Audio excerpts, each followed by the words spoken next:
चरणकमलचिन्मकरन्दाय भक्तजनमानसनिवासाय श्रीरामचन्द्राय नारायणं नमस्कृत्य नरं चैव नरोत्तमं देवीं सरस्वतीं व्यासं ततो जयमुदीरयेत्। सच्चिदानन्दरूपाय विश्वोत्पत्त्यादिहेतवे तापत्रयविनाशाय श्रीकृष्णाय वयं नुमः। यं प्रव्रजन्तमनुपेतमपेतकृत्यं द्वैपायनो विरहकातराजुहाव पुत्रेति तन्मयतया तरवोऽभिनेदुस्तं सर्वभूतहृदयं मुनिमानतोऽस्मि। ज्ञेयं सदा परिभवग्नमभीष्टदोहं तीर्थास्पदं शिवविरिञ्चिन्तं शरण्यं भृत्यार्तिहं प्रणतपालभवाब्धिपूतं वन्दे महापुरुषते चरणारविन्दम्। त्यक्त्वा सुदुश्चगसुरेप्सितराज्यलक्ष्मीं धर्मिष्ठ आर्यवचसा यदगादरण्यं मायामृगं दयितयेप्सितमन्वधावद् वन्दे महापुरुषते चरणारविन्दम्। अतुलितबलधामं हेमशैलावदेहं धनुजवनकृशानुं ज्ञानिनामग्रगण्यं सकलगुणनिधानं वानराणामधीशं रघुपतिप्रियभक्तं वातजातं नमामि।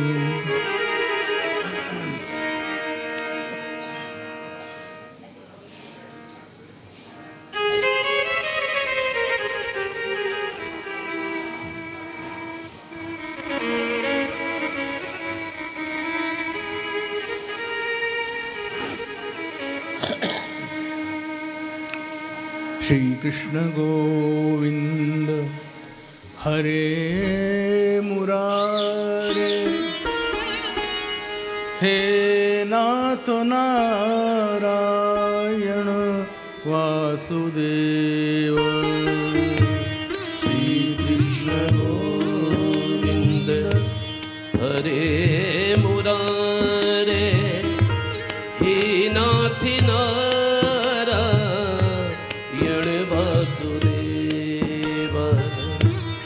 कृष्ण गोविंद हरे मुरारे, हे नाथ नारायण वासुदेव। श्री कृष्ण गोविंद हरे मुरारे, हे नाथ नारायण वासुदेव। हरे मुरारे, हे नाथ नारायण वासुदेव। श्री कृष्ण गोविंद हरे मुरारे, हे नाथ नारायण वासुदेव। श्री कृष्ण गोविंद हरे मुरारे, हे नाथ नारायण वासुदेव। श्री कृष्ण गोविंद हरे मुरारे, हे नाथ नारायण वासुदेव। श्री कृष्ण गोविंद हरे मुरारे, हे नाथ नारायण वासुदेव। श्री कृष्ण गोविंद हरे मुरारे, हे नाथ नारायण वासुदेव।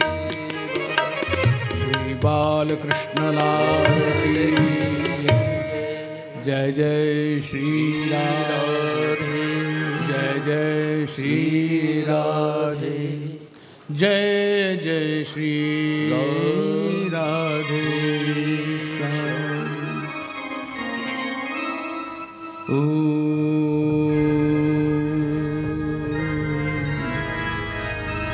नमो भगवते वासुदेवाय।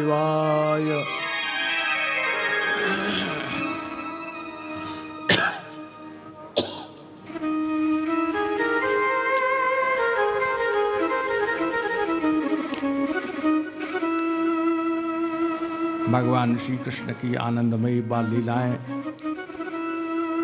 और ब्रज की अनेक आनंदमयी लीलाओं का वर्णन परमहंस परिव्राजकाचार्य भगवान शुकदेव ने महाराज परीक्षित के समक्ष किया।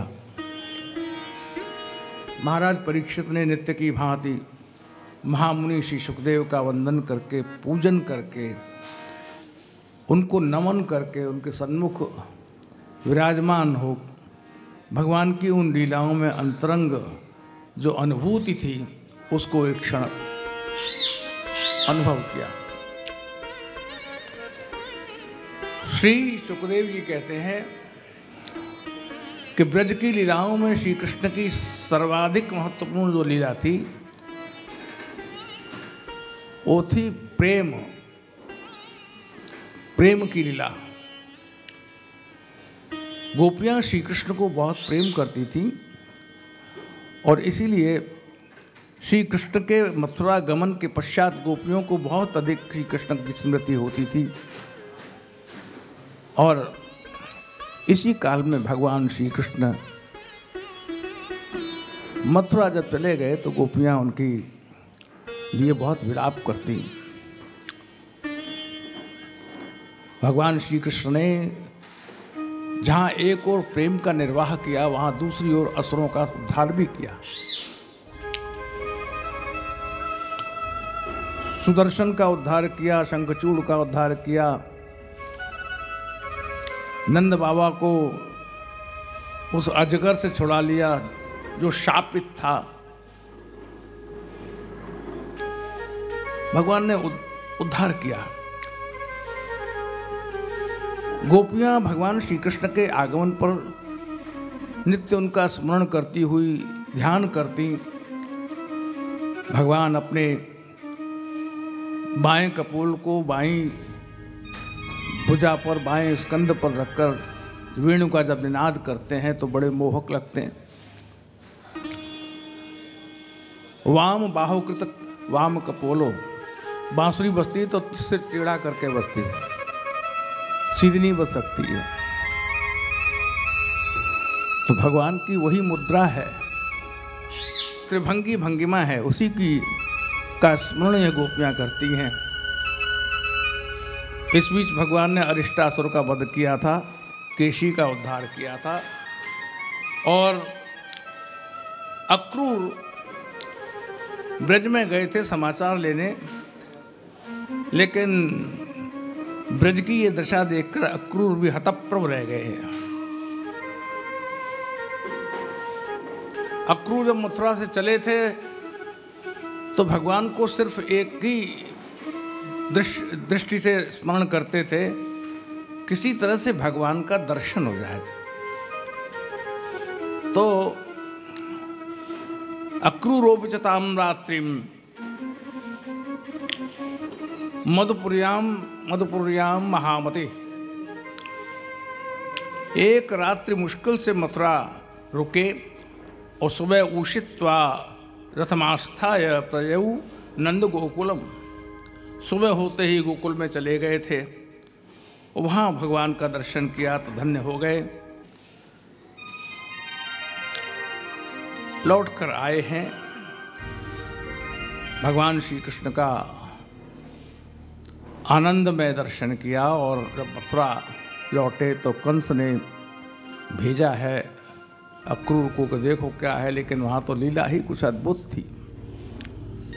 दूसरे प्रसंग में वर्णन आता है कि कैसे उद्धव श्री कृष्ण के द्वारा भेजे जाने पर गोपियों के समक्ष अपने ज्ञान का उद्घाटन करने लगे। वो नित्य है, वो अरूप है, वो अनाम है। श्री कृष्ण तो साक्षात परमेश्वर है, परब्रह्म है। पर गोपियों ने उद्धव के उस ज्ञान को पानी की तरह बहा दिया और उद्धव को प्रीति का संदेश दिया। प्रेम करो उद्धव, प्रेम करो।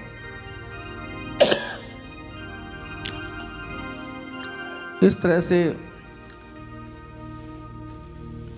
उद्धव तो व्याकुल हो गए जब मथुरा चलने लगे लौटकर गोपियों का संदेश लेकर।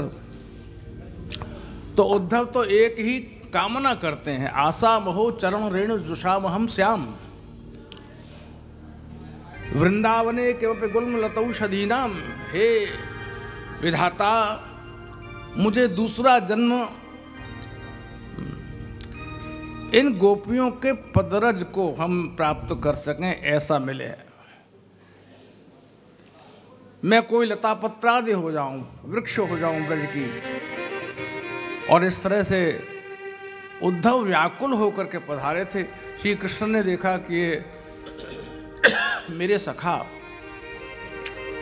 आज गोपियों के प्रेम की पहचान करके लौटे हैं, सारा ज्ञान इनका धुल गया। ऐसी मथुरा की लीला है। भ्रमर गीत का उल्लेख भागवत में आता है, यही दशम स्कंद में ही। और गोपियों ने खूब खरी खरी सुना दी। मधुप तव बंधो मास प्रशांघ्रिम सपत्न्या कुछ विललित माला कुंकुमश्मश्रुभिर्न। हे भंवरे, जैसा कृष्ण काला है वैसा भी तू भी काला है। कृष्ण भी हमको इतना व्याकुल करके गया, ये मधुप भी, ये भंवरा भी भिन्न भिन्न पुष्पों पर जाता है, रस ले लेता है और उड़ जाता है। वैसे ही कृष्ण भी हमारा सर्वस्व लेकर चले गए। ये अद्भुत कथाएं व्यक्ति को श्री कृष्ण प्रेम की ओर आकर्षित करती हैं और वो भूल जाता है। और आपने सुना कैसे भगवान श्री कृष्ण द्वारका आए और रुक्मिणी का हरण करके वापस द्वारका आए हैं। विवाह की धूम हुई है, खूब उत्साह हुआ है, उत्सव मना है। इसी काल के प्रसंगों में श्री सुखदेव जी वर्णन करते हैं, अर्जुन का विवाह भगवान श्री कृष्ण की बहन के साथ हुआ, सुभद्रा के साथ। और उसमें तो बलदाऊ जी बहुत नाराज हो गए थे, लेकिन श्री कृष्ण की सम्मति थी, इसलिए अर्जुन सुभद्रा का हरण करके ले गए थे। दाऊ जी चुप रह गए। भगवान की स्तुति वेद भी करते हैं, वेद स्तुति नाम का प्रसंग है। भगवान की स्तुति करते हुए कामना करते हैं। यह वेद भगवान, ये श्रुतियाँ भगवान की स्तुति करती हैं। उसी काल में वृकासुर नाम का असुर हुआ, जिसका भगवान ने उद्धार किया, जिसको भस्मासुर भी कहते हैं। वो भगवान शंकर से मांग बैठा कि मैं जिसके सिर पर हाथ रखूं वो भस्म हो जाए। और तब भगवान नारायण ने लीला रची। उन्होंने कहा कि सिर पर हाथ रखने से कोई भस्म होता है, जरा तुम रख के देख लो। तो भस्मासुर ने जैसे ही अपने सिर पर हाथ रखा तो वो भस्म हो गया। ये वृकासुर की लीला कहती है कि हम अपने तपस्या के प्रतिफल में केवल अपने लिए ऐसा वरदान मांग लेते हैं। हम इतने वैज्ञानिक युग में विकास के नाम पर क्या क्या नहीं मांग लेते हैं, लेकिन क्या वो विकास भयानक भी नहीं हो जाता है? इतने शोध हुए हैं, इतना वैज्ञानिक शोध हुआ है, नए नए उपकरण बने हैं, लेकिन उसके साथ साथ ऐसे भी साधन बन गए हैं जिनके एक पल में अगर फूट गए तो सारा विश्व समाप्त हो जाएगा, धरती हवा की तरह उड़ जाएगी। यही भस्मासुर है। हम स्वयं अपने आप को समाप्त करने की चेष्टा कर रहे हैं। जगत में जितना भी विकास हो रहा है उसके पीछे विनाश भी छिपा हुआ है। लोग कहते हैं हमने अणु बम बना लिया, एटम बम बना लिया, लेकिन उसका प्रभाव क्या है? उसका प्रभाव ये है, एक दूसरे को नष्ट करने पर तुल गए हैं। एक देश दूसरे पर आक्रमण कर रहा है, दूसरा देश पहले पर आक्रमण कर रहा है, सारी दुनिया नष्ट होने के कगार पर खड़ी हो गई है। यही भस्मासुर है। हमने खुद अपने आप अपनी मृत्यु को निमंत्रण दिया है। श्री सुखदेव जी कहते हैं, राजन, भृगु जी की परीक्षा हुई, कौन देव सबसे अधिक विनम्र है। शंकर जी के यहां गए तो वहां भी दाल नहीं गली, और ब्रह्मा जी के यहां गए तो वहां भी नहीं सफल हुए। उन्होंने कहा कुछ ऐसा करो जिसके करने से पता लग जाए कौन सा देवता अति विनम्र है। भृगु जी ने आओ देखा न ताओ, क्षीर सागर में शयन कर रहे भगवान नारायण के वक्ष पर पाद प्रहार कर दिया। जैसे ही पदाघात किया, भगवान नारायण उठकर बैठ गए और भृगु जी के चरण पकड़ लिए। बोले, भगवान, मेरा वक्ष तो वज्र से भी अधिक कठोर है, आपके कोमल चरणों को कहीं चोट तो नहीं आई? भृगु जी ने कहा, अरे ये देवता सबसे विनम्र है, मार खा करके भी हाथ जोड़ता है, ऐसा देवता कौन होगा? तो ये सिद्ध हुआ भगवान विष्णु सर्वाधिक विनम्र देवता है। वो चर्चा श्री सुखदेव जी करते हैं। भगवान श्री कृष्ण मृत बालकों की वापसी करते हैं और संतुष्ट करते हैं माता को। इसी काल में समय का प्रभाव हुआ, जो चीज़ बनती है वो बिगड़ती है। यहाँ तक कि प्रश्न ये है कि साधारण पुरुष की बात तो छोड़िए, साक्षात भगवान को भी समय की गति नहीं छोड़ती। द्वारका में विलक्षण चिन्ह प्रकट हो रहे थे, धूमकेतु गिर गिर पड़ता था, समुद्र सीमाएं तोड़कर तट से टकराकर प्रवाह करता था, और इस तरह से नगर में जल वृष्टि बहुत होती। ये लक्षण प्रलय के थे। श्री कृष्ण ने कहा, पता नहीं क्या होने वाला है। इस बीच को एक घटना घट गई। जो इस यदकुल के जो लोग थे, जो भगवान के जो बालक थे, लोग कहते हैं ना संतति खूब करो, तो आपको तो मालूम ही है कितनी संतति थी भगवान की। 16,100 रानियों से 10-10 पुत्र थे, लेकिन ज़्यादा संतानें हमेशा अच्छा ही करेंगी, इसका निर्णय कौन कर सकता है? ये यदुवंश की संतानों ने एक दिन क्या किया, द्वारका के बाहर आए हुए बड़े बड़े ऋषि और मुनि जो विराजमान थे, ये सब के सब श्री कृष्ण के पुत्र यदुवंश के धारक वहां पहुंच गए और अग्रणी कर लिया सांब को। जामवंती का बेटा सांब अग्रणी हो गया और उसके पेट पर कपड़ा बांध लिया। महात्माओं के पास जाकर पहुँचे, भगवान ये बताइए, इस यदुवंश की कुलवधु गर्भिणी है, इसको क्या होने वाला है? ऋषियों ने कहा कि एक ऐसी स्त्री घूंघट मारकर आई है, इतने उच्च कुल की वधू है, और ऐसे इन पुरुषों के साथ आई है और ये पूछती है कि क्या होने वाला है। बोले, ऐसी स्त्रियां इस काल में तो 1-2 और स्त्रियों को साथ लेकर आती है तो वो मर्यादा कहती है। ऋषि समझ गए यहाँ ये लोग हम लोगों के साथ छल करने आए हैं। बस रोष आ गया, तत्काल शाप दे दिया, मूर्खों, इसके गर्भ से एक मूसल पैदा होगा जो तुम्हारे सारे वंश का नाश कर देगा। सब के सब लौट कर आए हैं। घबरा करके श्री कृष्ण से कहा, भगवान मन ही मन मुस्कुरा दिए, क्योंकि लीला तो उन्हीं की थी। इन कृष्ण पुत्रों को कौन मार सकता था? भगवान श्री कृष्ण ने कहा, ठीक है, अब जो शाप लगा है वो तो ठीक है, जैसा भी है। तो इस तरह से यदुवंश को जो शाप लगा उसके कारण प्रभाव पड़ा। नवयोग शौन की चर्चा आप कर ही चुके हैं। जब आदमी दुख में होता है तो श्री वसुदेव बड़े खिन्न थे, मन अशांत था, और उसी काल में नारद जी का वहाँ आगमन हुआ और नारद जी ने 9 योगीश्वरों का संवाद सुनाया। महाराज जनक के यहाँ 9 योगीश्वर आए और उनसे महाराज जनक ने एक एक प्रश्न किया और तब 9 योगीश्वरों ने हर एक के प्रश्न का उत्तर दिया। अलग अलग ऋषियों की मति अलग अलग हो सकती है, किंतु उसकी प्रतिक्रिया, उसका परिणाम वो एक ही होता है। सारे संत मुक्ति का मार्ग ही सुझाते हैं, सारे संत भगवत शरणागति का मार्ग ही सुनाते हैं। इसलिए सारे 9 योगीश्वरों ने महाराज जनक को उपदेश दे करके धन्य किया।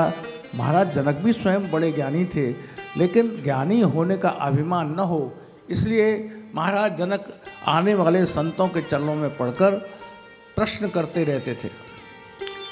इस तरह श्री सुखदेव जी कहते हैं, राजन देखो, श्री कृष्ण के वंश को शाप लगा हुआ है, सभी दुखी हैं। केवल श्री कृष्ण दुखी नहीं है, क्योंकि वो जानते हैं कि क्या होने वाला है। भूत भविष्य वर्तमान का नियंता वो जानता था कि क्या घटित होने वाला है, इसलिए वो केवल मौन रहते हैं। इस बीच में भगवान श्री कृष्ण ने देखा उद्धव आए। उद्धव ने कहा, प्रभु ये बताइए कि मेरे लिए क्या आदेश है। तो भगवान ने कहा, देखो, एक बार हमारे वंश में जो पूर्वज थे, जो यदुजी महाराज थे, एक बार वन में गए और उन्होंने एक अलमस्त महात्मा को देखा। महाराज इस वन में रहते हैं और आपके आसपास भी कोई नहीं है, अकेले रहते हैं, ये बताइए कि आप कैसे रहते हैं। तो कहा, जिसने गुरु बनाया है वो हर समय हर परिस्थिति में रहने को तैयार रहता है, और मैंने एक नहीं 24 गुरु बनाए हैं, और ये गुरु दत्तात्रेय हैं। हम लोग जब जूनागढ़ जाते हैं गुजरात प्रांत में, तो जूनागढ़ के पास ही गिरनार है। प्राय वहाँ के स्थानीय लोग गिरनार की परिक्रमा देते हैं और गिरि शिखर पर भी जाते हैं। वहाँ गुरु शिखर है, बहुत ऊंचा है, हम गए हैं वहाँ, बहुत ऊंचा है। सुबह जाइए तो शाम तक लौटना पड़ता है, और जल्दी जल्दी लौटिए तो ही लौट सकते हैं, है ना। तो अपना जो गुजराती છે जाने છે, हाँ खबर है ना। हाँ, तो गुरु दत्तात्रेय शिखर है, और वहाँ लोग कहते जाते हैं, हरिओम तत्सत जय गुरु दत्ता, हरिओम तत्सत जय गुरु दत्ता, यही कहते हुए गिरनार पर चढ़ जाते हैं। जय गिरनारी कहते हुए परिक्रमा होती है।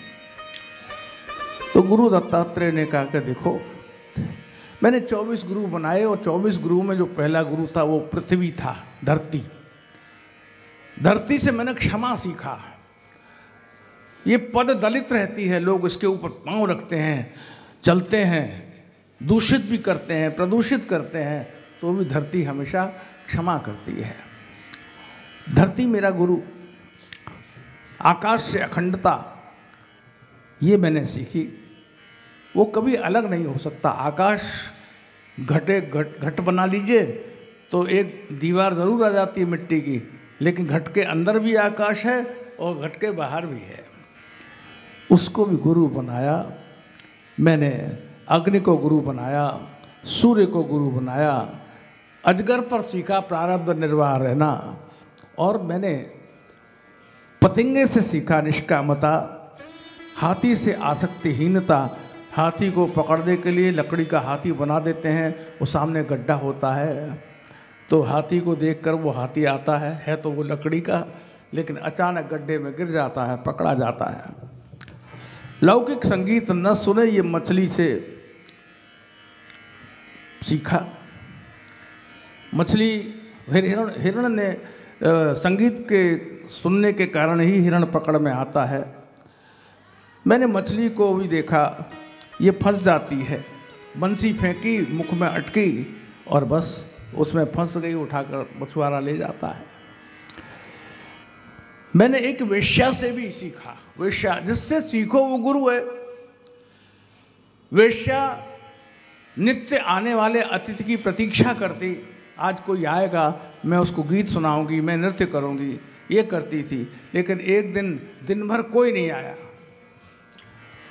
तब उस वेश्या ने, पिंगला नाम की वेश्या ने गीत गाया, आशा ही परमम दुखम नैराश्यम परमम सुखम। अरे ये आशा जो है ये बहुत दुख देने वाली है। जिंदगी में किस किस से हम आशा नहीं करते, व्यक्ति से, वस्तु से, साधन से, कितनी आशाएं हम लोगों ने लगा रखी हैं। लेकिन होता क्या है, प्रायः सभी आशाएं पूर्ण नहीं होती और जीव निराश हो जाता है। तो भगवान दत्तात्रेय ने कहा, मैंने उसे भी अपना गुरु बनाया। मेरे गुरुओं में एक बालक भी है, एक बहेलिया भी है जो माण का संधान करता है, एक कीट से भी मैंने गुरु सीखा, गुरु दक्षिणा दी और गुरु दीक्षा ली। भाई वो कीड़ा जो है दूसरे कीड़े के चारों तरफ गोल गोल चक्कर लगाता है और उसको भी अपने जैसा बना लेता है, तो वो भी मेरा गुरु। और तो और मैंने शरीर को भी गुरु बनाया। क्यों गुरु बनाया? क्योंकि शरीर नाशवान है और ये मूर्ख जीव इस शरीर की कितनी सेवा करता है। अच्छे से अच्छा साधन प्रयोग करता है, अच्छे से अच्छे वस्त्र पहनता है, अच्छे से अच्छा भोजन करता है, अच्छे से अच्छा जीवन में आनंद विलास करता है, लेकिन ये शरीर फिर भी टिकता है? टिकता नहीं है। इतनी सब शरीर की सेवा करने के पश्चात भी शरीर टिकता नहीं है। ये भी मेरा गुरु है, क्योंकि ये जगत नाशवान है, एक दिन ये नष्ट हो जाता है। जिसको हम अपना कहते हैं, ये मेरा शरीर है, वो शरीर भी साथ छोड़कर रह जाता है और प्राण निकल जाते हैं। इस तरह भगवान दत्तात्रेय ने जो यदुजी महाराज को संदेश उपदेश दिया था, वो भगवान श्री कृष्ण ने यहाँ वर्णन किया। और भगवान श्री कृष्ण कहते हैं, देखो उद्धव, लौकिक और पारलौकिक, लौकिक माने संसार के और पारलौकिक माने स्वर्ग इत्यादि के जो भोग हैं वो असार हैं, वो भी हमेशा रहने वाले नहीं हैं, एक दिन वो भी समाप्त हो जाते हैं।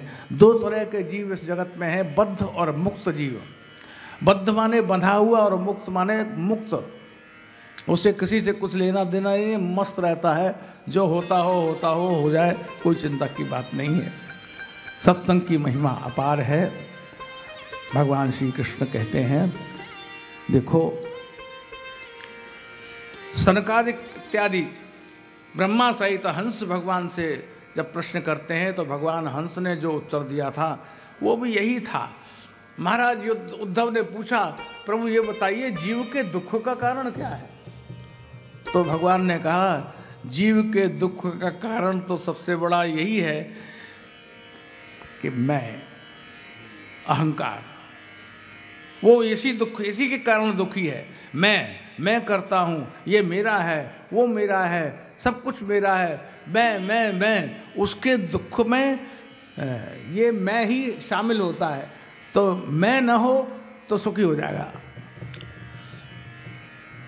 भगवान श्री कृष्ण उद्धव को योग, ध्यान, सिद्धि, वर्णाश्रम धर्म और मौन, आस्तिकता, ब्रह्मचर्य, स्थिरता, क्षमा, अभय, ये सारे यम नियम हैं, इसका उपदेश करते हैं। शौच, जप, तप, हवन इत्यादि ये नियम हैं। और पूजा क्या है? केवल घंटी हिलाना और भगवान की पूजा कर लेना, यही पूजा नहीं है। पूजा का तो विराट स्वरूप है। पूजा में शामिल है तीर्थ यात्रा भी, पूजा में शामिल है माता पिता भी।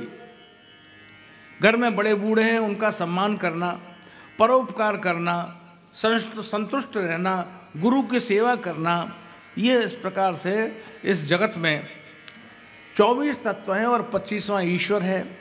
भगवान श्री कृष्ण ने एक तितिक्षु ब्राह्मण का उपदेश दिया जो कि उज्जैनी में रहता था। उसने बहुत पैसा, बहुत धन इकट्ठा किया, लेकिन अंततोगत्वा उसका वो धन या तो चोर ले गए, या लुटेरे ले गए, या रिश्तेदार ले गए, या मित्र ले गए, सखा ले गए, जिनको अपना समझता था वो उसी के कारण जो जुड़े थे उनके पास में, और वो सब लूट के ले गए। तब वो वैराग्यवान ब्राह्मण उज्जैनी की गलियों में भगवान नाम स्मरण करता हुआ अंत में मुक्त हुआ। आखिर सार यही है। हमारे यहाँ कहावत है, जोड़ जोड़ मर जाएंगे और माल जमाई खाएंगे। अरे ऐसा कुछ सोचिएगा नहीं कोई हो तो। कहने का अर्थ यह है, जमाई का मतलब सारे लोग जो हमसे जुड़े हुए हैं वो किसी न किसी कारण से जुड़े हुए हैं। इसलिए भगवान श्री कृष्ण ब्राह्मण और पुरुरवा का प्रसंग वर्णन करते हैं और उद्धव से कहते हैं, हे उद्धव देखो अब मैं तुमसे कहता हूँ।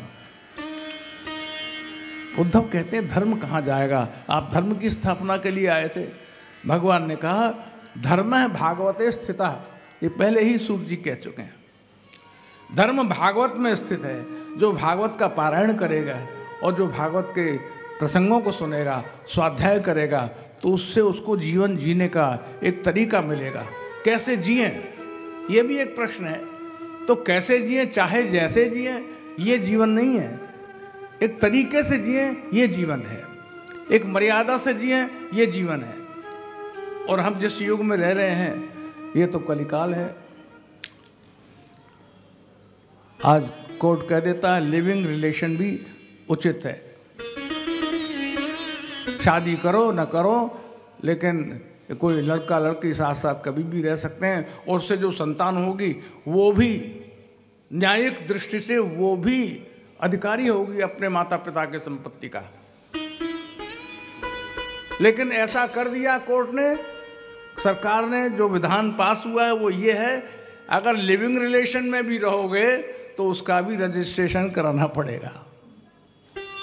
अब फंस गए चक्कर में। लिविंग रिलेशन में रहोगे तो उसका रजिस्ट्रेशन कराओ, और छोड़ोगे तो सूचना दो कि हम छोड़ रहे हैं। तो वही तो हो गया, शादी कर लो, तलाक ले लो, दोनों विधि सम्मत हो गया। इसलिए सावधान, ये कलिकाल है। अमर्यादा से चलने के बहुत तरीके हैं। चाहे जैसे जियो, चाहे जो खाओ, चाहे जहाँ रहो, चाहे जब घर वालों को छोड़ दो, चाहे जहाँ चले जाओ, तो क्या दुर्गति हो रही है ये समाचारों में पढ़ने को मिलता है। तो इसलिए भगवान श्री कृष्ण का ये जो अंतिम उपदेश है ये बहुत महत्वपूर्ण है। भगवान कहते हैं सावधान, सत्संग की महिमा अपार है। अच्छी संगति होगी, अच्छे लोगों के साथ रहोगे तो वैसा ही मन हो जाएगा। सत्संगते किन्न करोति पुंसाम, सत्संगति क्या नहीं करती है। अच्छी संगति हो जाए तो जीव के जीवन में सुधार हो जाता है। भगवान श्री कृष्ण ने उपदेश किया और साथ ही यही कहा कि तुम जाओ अब बद्रीनाथ। उद्धव से कहा गच्छोद्धव मया दिष्टो बदरयाख्यम ममाश्रमम। हे उद्धव, अब तुम बद्रीनाथ नाम के मेरे आश्रम में जाओ और वहाँ तीर्थ जल में स्नान करके कुछ काल तक मेरा भजन और ध्यान करना, तब तुम मुझको प्राप्त हो जाओगे। ऐसा उद्धव को भगवान श्री कृष्ण ने अंतिम आदेश दिया है और उद्धव वहाँ से प्रस्थान कर गए। भगवान ने देखा कि अब तो यदुवंश का संहार होना है, उद्धार होना है, ऋषि का शाप है, इसलिए अधिक समय यहाँ रुकने का कोई फायदा नहीं है। भगवान श्री कृष्ण ने सपरिकर वहाँ से अपने आप को हटाया और प्रभास क्षेत्र में पहुँचे। प्रभास क्षेत्र जहाँ सिंधु का किनारा है, और सारे यदुवंशी पहुँचे तो बस मरे कैसे? बंदूक से, तोप से, गोली से, तलवार से कैसे मरे? आपस में ही लड़के घास से मर गए। जब ये यदुवंशी आपस में ही सुरापान करके मदमस्त हो गए तो आपस में ही लड़ने लगे। बलदाऊ जी महाराज उन्हें समझाने गए, देखो लड़ाई मत करो। तो उन्होंने कहा दाऊ जी हम लोगों के बीच में मत बोलिएगा, ये हमारे मान सम्मान की बात है। दाऊ जी ने कहा इनकी मृत्यु निकट आई है, इनको कहने से कोई फायदा नहीं है। ये सारे यदुवंशी आपस में घास का प्रहार करके वही प्राणांत उनका हो गया और सदगति को प्राप्त हुआ। एक बहेलिया हाथ में धनुष बाण लेकर शिकार के लिए जा रहा था। जंगल में देखा कि कहीं पर ये कोई हिरण लगता है, घास चर रहा है। हिरण की आंख उसको लगा कि ये हिरण की आंख चमक रही है, ठीक संधान करूंगा तो ये हिरण को मैं ले लूंगा। जैसे ही बाण से संधान किया वैसे ही वो हिरण की आंख नहीं थी, भगवान के श्री चरणों का नखचंद्र प्रकाश था। जैसे ही बाण लगा, बाण भगवान को क्या करता, ये तो भगवान की लीला थी। भगवान ने उसको निमित्त बना लिया। इसलिए जब बहेलिया पास में गया तो वो डर गया और हाथ जोड़कर भगवान की स्तुति करने लगा, भगवान मुझसे बहुत भूल हुई।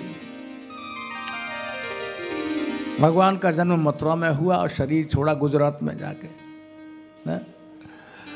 और शरीर छोड़ना क्या है, भगवान का तो दिव्य विग्रह था, वो सशरीर भगवान अपने धाम में चले गए थे।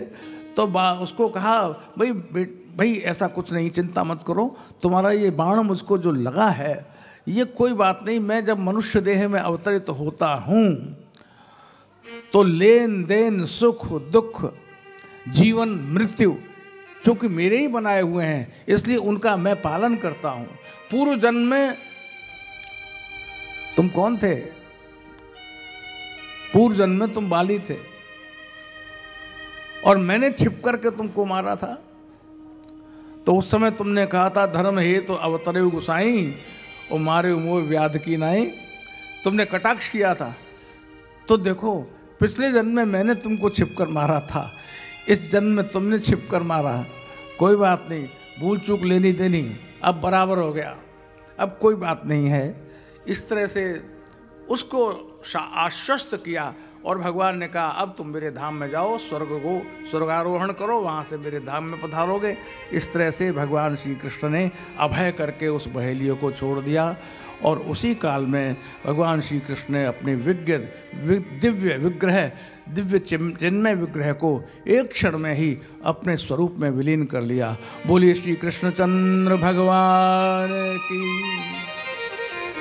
गोविंद जय जय, गोपाल जय जय, गोविंद जय जय, गोपाल जय जय, गोविंद जय जय, गोपाल जय जय, गोविंद जय जय, गोपाल जय जय, श्री राधा रमण हरि गोविंद जय जय, श्री राधा रमण हरि गोविंद जय जय, गोविंद जय जय, गोपाल जय जय, गोविंद जय जय, गोपाल जय जय।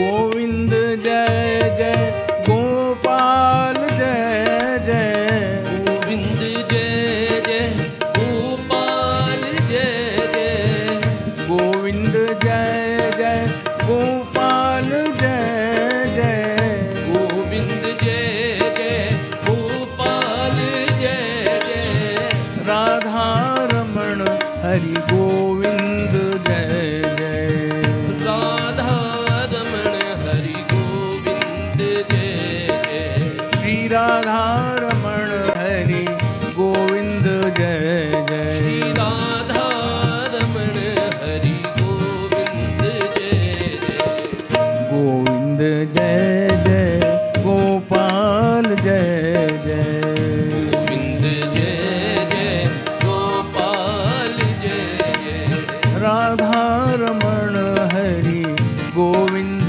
जय श्री जय, राधा रमण हरि गोविंद जय जय, श्री राधा रमण हरि गोविंद जय जय, श्री राधा रमण हरि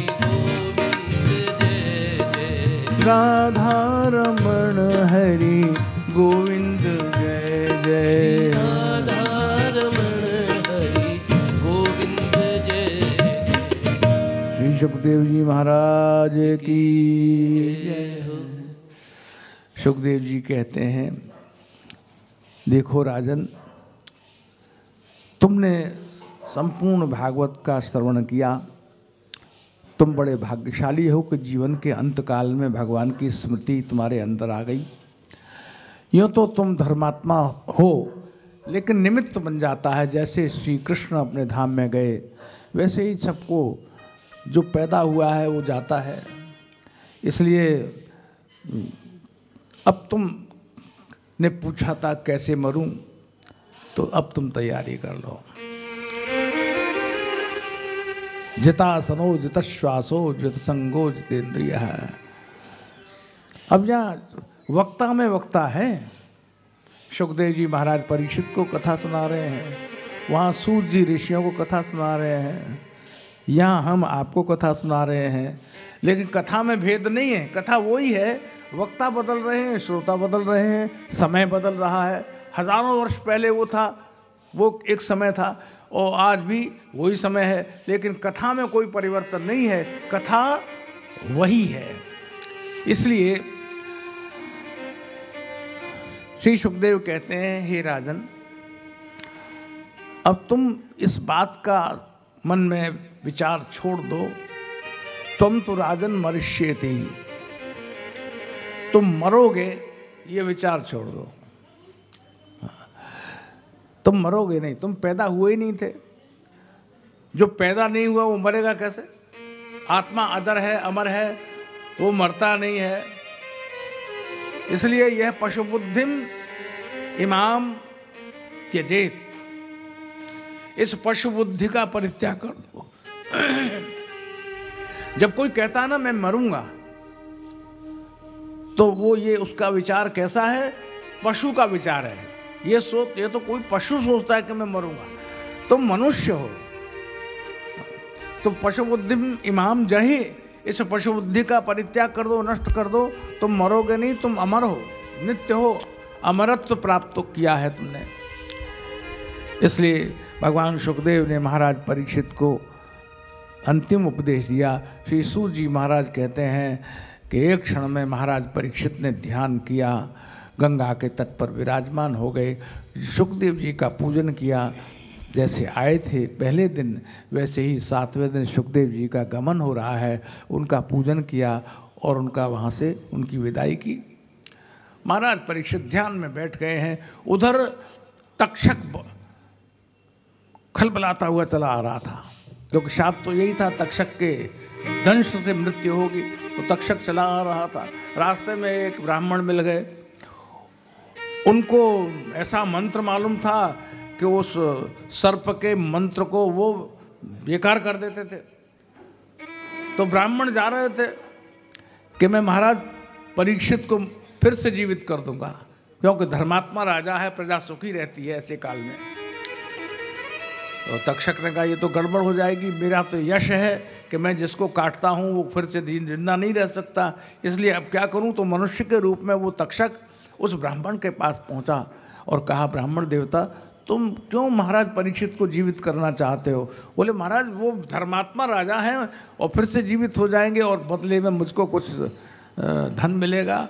हम तो ब्राह्मण हैं और ये आकांक्षा रहती है। तो तक्षक ने कहा, महाराज ये मूर्खतापूर्ण का बात मत कीजिए, तक्षक के कांटे का कोई इलाज नहीं है। बोले, मैं तक्षक के कांटे को भी ठीक कर देता हूँ। सामने एक हरा भरा भारी बड़ा वृक्ष था। मनुष्य रूप छोड़कर तक्षक अपने रूप में आ गया। उसने उस वृक्ष पर जैसे ही फण मारा, वो पूरा का पूरा वृक्ष भस्म हो गया, राख के ढेर में बदल गया। ब्राह्मण ने क्या किया, हाथ में जल लिया, जल को अभिमंत्रित किया, उस वृक्ष पर उस राख को जो ही छींटा देना शुरू किया, मंत्र पढ़ते गए, छींटा देते गए, वो वृक्ष फिर से हरा भरा हो गया। तक्षक की तो आंखें फट गई। ब्राह्मण, सचमुच तुम्हारे अंदर मंत्र शक्ति है, तुम महाराज परीक्षित को जीवित कर सकते हो, मेरा इलाज है इसका मतलब। तो देखो, तुम महाराज के पास जा रहे हो, धन के लिए जा रहे हो? नहीं नहीं नहीं, केवल धन के लिए नहीं जा रहे हैं। एक धर्मात्मा राजा को फिर से जीवन दान देने भी जा रहे हैं। धन भी मिलेगा और जीवन भी बचेगा। तक्षक ने कहा, महाराज एक ऋषि के शाप का, उस शाप को आप मिटा सकते हैं? एक ऋषि ने जो शाप दिया है, विधाता के लेख को आप मिटा सकते हैं? जो होता है वो तो घट के रहता है, और आप उस घटित होने वाली घटना को नहीं होने दे सकते। आपके अंदर क्या शक्ति है? आप फिर से जीवित कर देंगे, शाप झूठा हो जाएगा, और शाप झूठा हो जाएगा तो संत और ऋषि ये झूठे हो जाएंगे। आप ये क्या कर रहे हैं? तो ब्राह्मण को विचार आया, सचमुच में बड़ी भूल कर रहा था। तक्षक ने उसको बहुत सा धन दिया। वो कश्यप नाम का ब्राह्मण तक्षक से लिए हुए धन से संतुष्ट होकर वहीं से लौट गया, और तक्षक बल खाता हुआ गंगा के तट पर पहुंचा। महाराज परीक्षित ध्यान में बैठे हुए थे। तक्षक ने जैसे ही महाराज परीक्षित को दंश किया, वैसे ही महाराज परीक्षित का देह भस्म के ढेर में परिवर्तित हो गया। गंगा की तरंग आ गई और उसको बहा के ले गई। ऐसे श्री महाराज परीक्षित का मोक्ष हो गया। बोली परीक्षित जी महाराज की जय। आकाश से पुष्पवृष्टि होने लगी, जयध्वनि होने लगी। महाराज परीक्षित के स्वर्ग गमन, भगवान के धाम में जाता हुआ देख करके सभी जय हो जय हो जय हो का शब्द करने लगे। जिस तरह से महाराज परीक्षित का प्रस्थान हुआ। अब सूत जी महाराज कहते हैं, ऋषियों आप सबने लगातार 7 दिन तक भगवान श्री कृष्ण की यह आनंदमयी कथा का श्रवण किया, लेकिन बहुत से लोग पहले आए थे, बहुत से लोग बीच में आए, बहुत से लोग बाद में आए, बहुत से लोग आए भी तो सो गए, और बहुत से लोग अपने कमरे में ही विश्राम करने लगे। आराम बड़ी चीज़ है, मुंह ढक के सोइए। किस किस को याद कीजिए, किस किस को रोइए। आराम बड़ी चीज़ है, मुंह ढक के सोइए। यहाँ कथा हो रही है, वो कमरे में ही बैठे हुए हैं, और वहाँ जो है बढ़िया जलेबी कचौड़ी और क्या क्या नहीं मिल रहा है, वो तो भैया पहले ये खा लो, कथा पीछे सुन लेंगे, क्या बात है। तो जीव के स्वाद के कारण कथा उनसे छूट गई। लेकिन सूत जी एक ऐसे ऋषि हैं जो बड़े करुणामय हैं। संत तो करुणामय होते हैं, उनका कोई बात नहीं। जिन्होंने ऐसे कथा से चूक कर दी, जो लोग कथा में नहीं आए या जो लोग कथा में देर से आए, तो उनके लिए भी मैं बताता हूँ जी, कथा के अंत में भी जो लोग आए हैं उनको भी संपूर्ण कथा का फल मिल जाए, मैं ऐसा काम करता हूँ। और तब श्री सूत जी कहते हैं, मैं तुम्हें भागवत की पूरी सूची सुनाता हूँ। भागवत में क्या क्या घटनाएं हुई हैं उसका मैं संक्षेप में वर्णन करता हूँ। जिन्होंने सुना है उनको ध्यान आ जाएगा, जिन्होंने नहीं सुना वो कहेंगे बाद में ये सुनेंगे, भाई भूल चूक हो गई, अब ये कथा हम जरूर सुनेंगे। तो नमो धर्माय महते नमः, कृष्णाय वेधसे, ब्राह्मणे ब्राह्मणेभ्यो नमस्कृत्य धर्मान् वक्षे सनातनान्। सनातन धर्म का मैं तुमसे वर्णन करता हूँ, भागवत महापुराण का वर्णन करता हूँ। देखो भागवत में 12 स्कंद हैं और 12 स्कंद में अलग अलग अध्याय हैं। मैं बताता हूँ तुमको।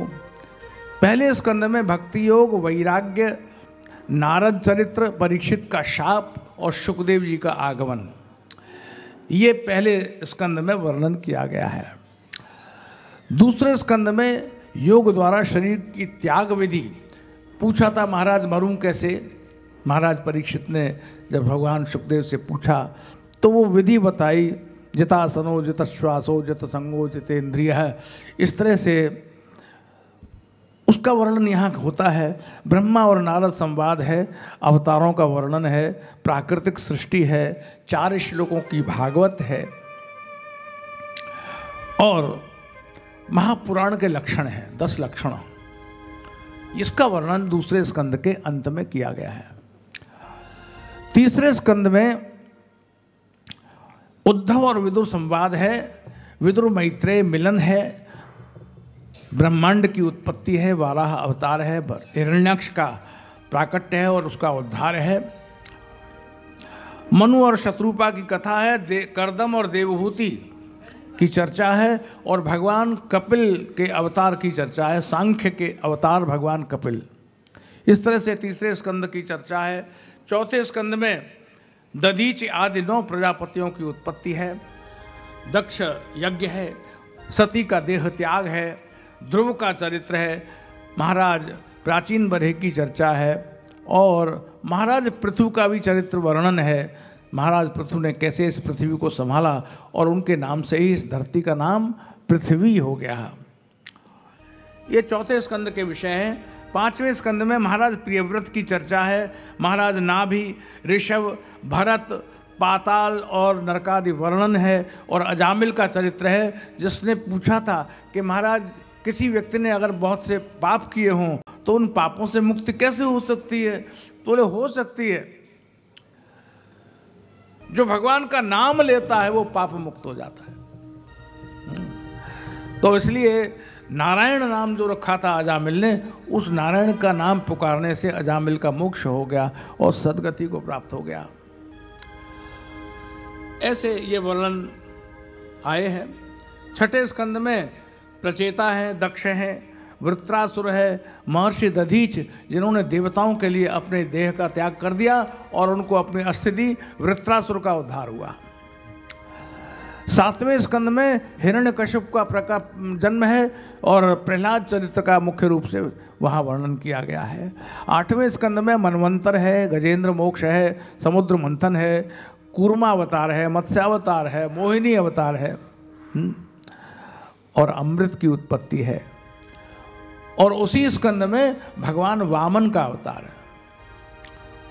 देवासुर संग्राम है, ये वर्णन करने में आया है। नवें स्कंद में वैवस्वत मनु, सूर्यवंश, सुद्युम्न, शर्याति, खटवांग, मानधाता, सौभरी, सगर, ककुत्स्थ और महाराज अज, और महाराज अज के पुत्र हुए महाराज दशरथ, और महाराज दशरथ के यहाँ कैसे साक्षात ब्रह्म 4 रूपों में अवतरित हुए, राम, लक्ष्मण, भरत और शत्रुघ्न, और रामचरित्र का वर्णन करने में आया। 10वें स्कंद में श्री कृष्ण के जन्म की चर्चा है, श्री कृष्ण के चरित्र का वर्णन है, और विवाह तक की चर्चा कल तक सुनाई थी वो है। 10वां स्कंद उत्तरार्ध वर्णन आया है किस तरह से भगवान श्री कृष्ण ने अनेक असुरों का भी उद्धार किया और गोपियों के साथ प्रेम को प्रकट किया। संसार में प्रेम के स्थापन के लिए भगवान श्री कृष्ण के अवतार की भूमिका है। 11वें स्कंद में यदुवंश को शाप हुआ, ये अभी आप सुन चुके हैं। श्री कृष्ण और उद्धव संवाद है और श्री कृष्ण का स्वधाम गमन है। सूत जी कहते हैं भगवान कैसे अपने धाम में गए, इसकी चर्चा 11वें स्कंद के अंत में आई है। 12वें स्कंद में ये कली का प्रभाव कि भगवान के नाम ही से बचा जा सकता है। जो व्यक्ति भगवान नाम स्मरण करता है वो कली के दुष्प्रभाव से मुक्त हो जाता है। परीक्षित का मोक्ष है जो अभी अभी हमने वर्णन किया है, और साथ ही साथ मृकंड पुत्र मार्कंडेय का वर्णन आता है, जिसमें मार्कंडेय ने भगवान की माया का दर्शन करना चाहा तो साक्षात भगवान प्रकट हुए थे। भगवान मार्कंडेय अश्वत्थ के एक पत्र पर सोए हुए शयन करते हुए भगवान का दर्शन करते हैं। प्रलय काल है, सर्वत्र जल ही जल है, ऐसा दिखाया। माया का दर्शन करना था तो करारविंदेन पदारविंदम मुखारविंदे विनिवेशयन्तम वटस्य पत्रस्य, वट के पत्र पर एक पत्ते पर कौन आ सकता है, लेकिन भगवान छोटे हो गए बालक।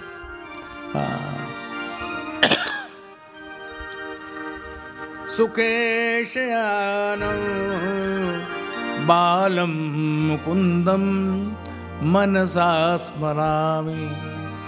वतस्य पत्रस्य पुटे शयान बालं मुकुंदम मनसा स्मरामि। बोलिए बाल मुकुंद भगवान की जय। इस तरह से सूत जी ने कथा के विराम पर भगवान बाल मुकुंद का स्मरण किया और सारे ऋषियों को कथा का विराम कराया और कहा अब आप सभी अपने अपने साधन में जुट जाइए। एक बात कहता हूँ कि पतितः स्खलितः, देखो गिरते हुए फिसलते हुए, ये कलिकाल का ये महत्व है। गिरते हुए फिसलते हुए सोते हुए जागते हुए अगर कोई भगवान नाम लेता है इस कलिकाल में तो हरये नम इत्युच्चैहि, जो कहता है हरे नमः उसके सारे पाप नष्ट हो जाते हैं। बोलिए मेरे साथ, श्री हरये नमः, श्री हरये नमः, श्री हरये नमः, श्री हरये नमः, श्री हरये नमः, श्री हरये नमः। ओम मुच्यते सर्व पातकात्, सारे पातकों से मुक्त हो जाता है जीव जब श्री हरि का नाम लेता है, हरे नमः कहकर गिरता है। तो इस तरह से भागवत का विराम हुआ। विगत 7 दिन से आपने ये भागवत कथा सुनी और समय निकालकर, आजकल व्यक्ति के पास समय नहीं है, लेकिन समय निकालकर जो भी जहाँ से जैसे जैसे पधारे उन सब का अभिनंदन है और उनके ऊपर भगवान की कृपा है। बिना भगवान की कृपा के कोई व्यक्ति हरि कथा भी कहाँ सुनता है। आ गए तो ये भगवान की कृपा है और सब भूल गए, कहाँ क्या हो रहा है, होता रहेगा, हो जाए, लेकिन यहाँ बैठे हुए हैं भगवान का नाम स्मरण कर रहे हैं, ये एक सौभाग्य की बात है। इसलिए ये पुजारी परिवार सुश्री पुष्पा जी और उनके पुत्र, उनके दामाद और उनके परिवार में सब जितने नाती पोता सारे इकट्ठे हो गए एक साथ, सारा परिवार जुट गया। विशेषकर हमारे लक्ष्मीकांत जी और सुशीला, ये अभी तो हमारी शिष्या ही है, तो इन लोगों के हार्दिक प्रयत्न से इन्होंने कोशिश की, मुझे फ़ोन किया कि महाराज कथा पुष्पा सुनना चाहती हैं। मैंने कहा मैंने तो कथा बंद कर दी, मैं तो कहीं जाता नहीं और अब मैं कथा नहीं कहूँगा, लेकिन सबका प्रेम है और कोई ना कोई ऊपर बैठा हुआ है ना, वो क्या करता है। पूज्य बाबा की ये इच्छा रही होगी कि भाई आश्रम में कथा हो, तो मैंने कहा कि भाई यहीं आ जाओ और यहाँ जैसे सुख दुख में रहो, रह लो और कथा सुनो। चलो सुना दूंगा, कमरे से निकलूँगा, यहाँ कथा सुना दूंगा, फिर कमरे में चला जाऊँगा, क्योंकि शारीरिक शक्ति से मैं अभी बहुत अधिक क्षीण हूँ। शरीर में चलने में थोड़ी दिक्कत होती है, खांसी है, सर्दी है, जुकाम है, लेकिन कैसे भगवान ने निभा दिया मैं नहीं जानता।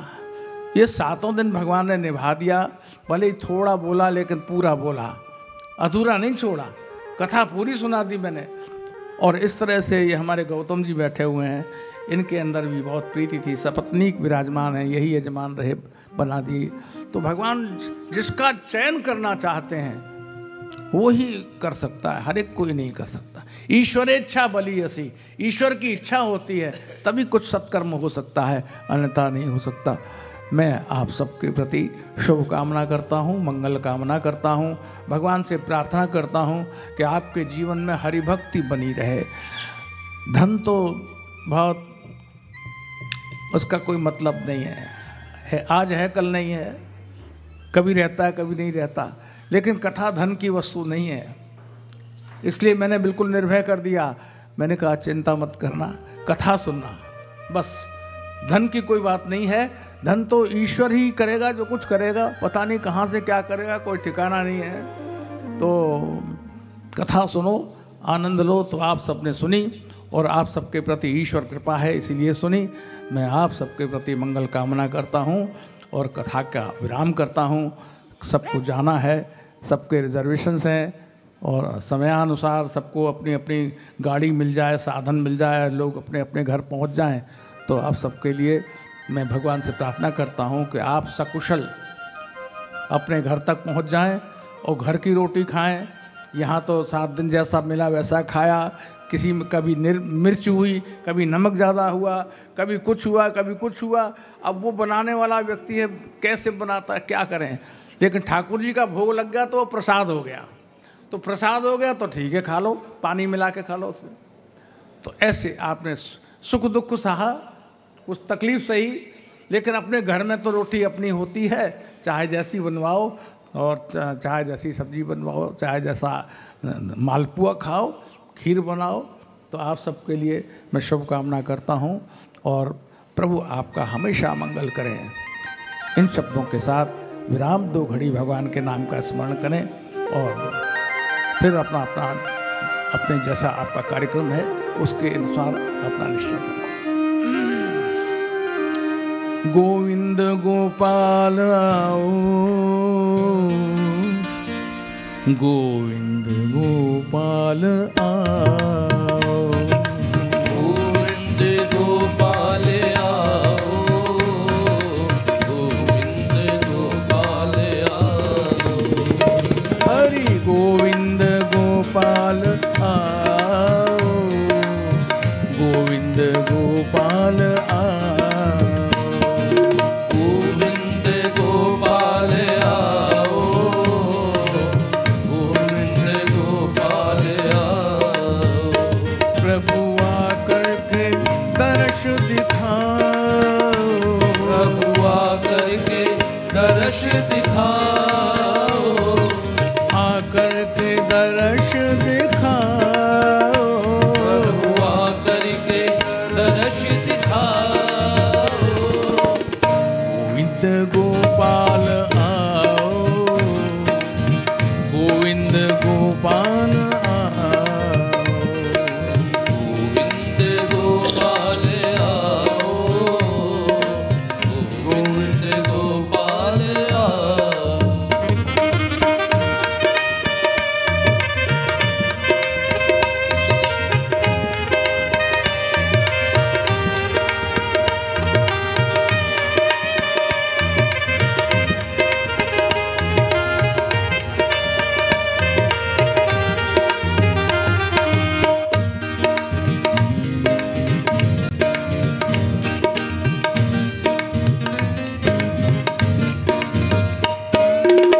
गोविंद हरे गोपाल हरे, गोविंद हरे गोपाल हरे, गोविंद हरे गोपाल हरे, गोविंद हरे गोपाल हरे, जय प्रभु दीन दयाल हरे, जय जय प्रभु दीन दयाल हरे, गोविंद हरे गोपाल हरे, गोविंद हरे गोपाल हरे, जय जय प्रभु दीन दयाल हरे, जय जय प्रभु दीन दयाल हरे, गोविंद हरे गोपाल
जय जय प्रभु दीन दयाल हरे, जय जय प्रभु दीन दयाल हरे, गोविंद हरे गोपाल हरे, गोविंद हरे गोपाल हरे, जय जय प्रभु दीन दयाल हरे, जय जय प्रभु दीन दयाल हरे, गोविंद गोपाल आओ, आकर के दर्श दिखाओ, गोविंद गोपाल आओ, आकर के दर्श दिखाओ, हरि गोविंद गोपाल आओ, आकर के दर्श दिखाओ, गोविंद गोपाल आओ, आकर के दर्श दिखाओ, गोविंदा गोविंदा गोविंदा गोविंदा गोविंदा गोविंदा गोविंदा गोविंदा गोपाला गोपाला गोपाला गोपाला गोपाला गोपाला गोपाला गोपाला हरि गोविंदा गोविंदा गोविंदा गोविंदा गोविंदा गोविंदा गोविंदा गोविंदा गोविंदा गोविंदा गोविंदा गोविंदा गोपाला गोपाला गोपाला गोपाला गोपाला गोपाला गोपाला गोपाला गोविंदा गोपाला गोविंदा गोपाला गोविंदा गोपाला गोपाला गोपाला गोपाला गोविंद गोपाल भगवान की जय जय जय श्री राधे।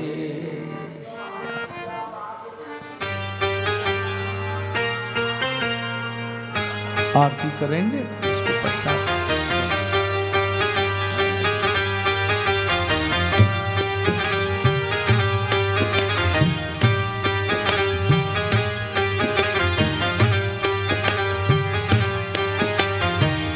आरती बाल कृष्ण की जय, आरती बाल कृष्ण की जय, अपनो जन्म सुफल कर लीजिए, अपनो जन्म सफल कर लीजिए, श्री यशोदा को परम दुलारा, श्री यशोदा को परम दुलारो, बाबा की अखियन को तारो, बाबा की अखियन को तारो, गोपियों के प्राणन सो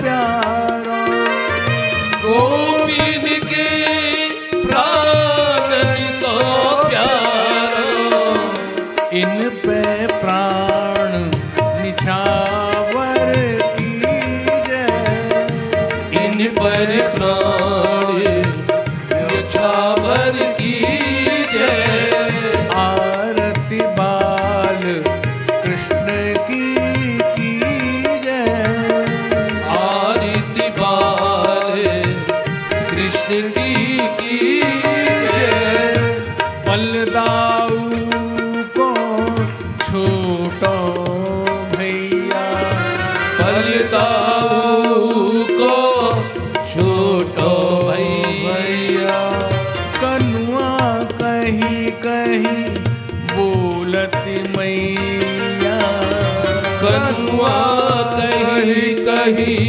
बोलत मैया, परम मुदित मन लेत बलैया, परम मुदित मन लेत बलैया, यह छवि नैनन में भर लीजिए, यह छवि नैनन में भर लीजिए, आरती बाल कृष्ण